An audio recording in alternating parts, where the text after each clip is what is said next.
The federal Conservatives are hoping to use a bizarre and outrageous column by Heather Mallick from the Toronto Red Star as a warning to voters and to party members. In her article headlined, "Why Voters Like Justin Trudeau," Mallick personally attacked Prime Minister Stephen Harper, even writing, "He has dead, sociopathic eyes." Mallick also gushed over Trudeau. Check out the gif of Justin and Sophie dancing in a hallway just before his big convention speech in 2013. This is how these two shake off their spare energy. They dance like nobody's watching. What do Stephen Harper and his wife do before a big moment? Glare at each other? He yells at a trembling staffer. She strokes her cats.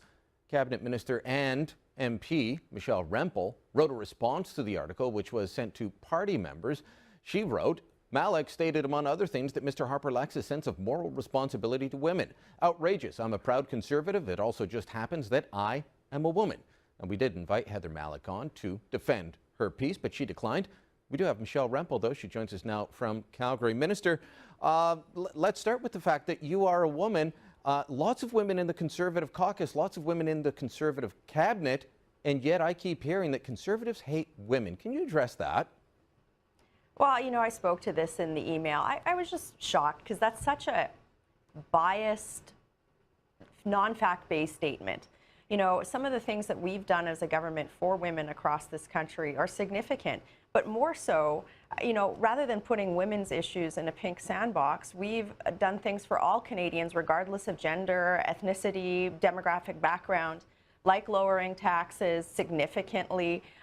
Some of the things that I included in my email there were the fact that we were the first government to give Aboriginal women matrimonial property rights. That means that for the first time, Aboriginal women have the same right to own property that Canadian women do. So, you know, I just found the statement very hyperbolic. It was designed to be inflammatory rather than fact-based, and that's where I took issue with it. What jumped out at me immediately was the personal attack based on nothing of the Prime Minister and his wife. Saying, you know, what do they do before a big event? Glare at each other. There's no need for someone to go to that. You can disagree with their policies. Look, I disagree with Justin Trudeau on a daily basis.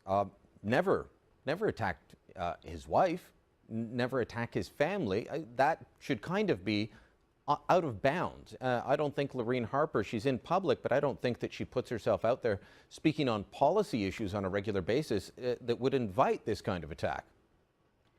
You know, I think you speak to the heart of the issue here. Public policy development, journalism, it's about the exchange of ideas. And you're absolutely right. We're not going to agree with each other all the time on how to bring forward policy or what the bounds around the policy should look like. But at the end of the day, that discourse should include fact. It should include well-articulated positions. And, you know, just to make blanket statements and personal attack rather than to talk about a policy, I think that's where things start crossing the line. And I think that Canadians who read this sort of stuff should really ask that, because there are a lot of good journalists who cover policy from all sides well. And I just think that that sort of degrades the profession a little bit. Well, you know, Heather Mallick is a columnist, as am I, so you can throw your opinion into a column. And Fair enough. I respect that. In fact, I even wrote Heather Mallick a little while ago, unbeknownst to most people, to congratulate her. She wrote a great piece on the horrors of legalized prostitution and what it's done to women in places where they have gone that route. So there are times, you know, we can agree on some things, disagree on others. It's the personal attack or the baselessness of it. And I want to come back to your statement in the email. And I'll acknowledge it's a fundraising email, and you guys are using this for all it's worth to try and generate some cash for the party. I get that. But the baseless attack saying that Conservatives don't care about women, that is a perpetual attack from the left on your party, on the movement that you are a part of. And yet when I go to Conservative events, it's not a bunch of angry old white men, as they say. It is reflective of Canada's. How do you deal with that when perhaps you meet someone who says, why are you a Conservative? You're a woman. Shouldn't you be part of the sisterhood over here? Well, I don't think that my policy stance or, you know, personal interests are defined by my gender. I just reject that concept. And certainly in my career within the party, I've only felt that I've been encouraged based on my merit and my competency. And I'm sure if you talk to my colleagues that share my gender, they would say the same thing.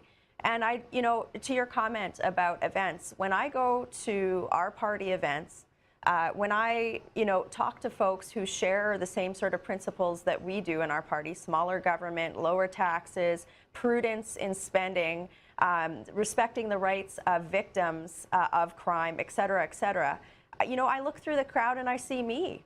I just don't think it's fair to say that the Liberals have a cultural hegemony on women's votes, because women are diverse. I think that that's something that we need to respect. So to make that sort of, as you said, Brian, that sort of broad spectrum comment, I just don't think it's fair, and I don't think it's fact-based. I like the way that you put it, saying that you don't put issues in a pink sandbox. People will say to me, you don't understand women's issues, you're a man. Well, I do, because I am a father of 2 girls, I am a husband, I am the son of a very strong woman. Don't tell her anything different unless you want an earful. And their issues are the same as everybody else. They worry about crime rates, they worry about taxes, they worry about making sure their unemployment, making sure that their families are looked after through jobs or what have you. The issues are the same for the most part. I think maybe it's just activists have gathered the attention of the other side to say, well, these are women's issues, and that maybe speaks to a narrow spectrum of the population, and they're fine playing in that pink sandbox. Well, and one other thing that we haven't talked about is the fact that Canada's taken very principled and strong stands on foreign policy issues in areas where we see women's rights repressed. And, we've been very unequivocal in some of these stances. And I think it also speaks to the fact that in Canada, we've set up a very strong culture which looks beyond gender, which looks beyond ethnicity in terms of economic opportunity. And we want to make sure that as Canadians, we're standing for that across the world. And that's our Prime Minister. That is Stephen Harper, who has taken that position. All right, Minister Rempel, we'll continue to judge you by your merits and not Thank you, your Brian. gender. Thanks so much for coming on. Cheers.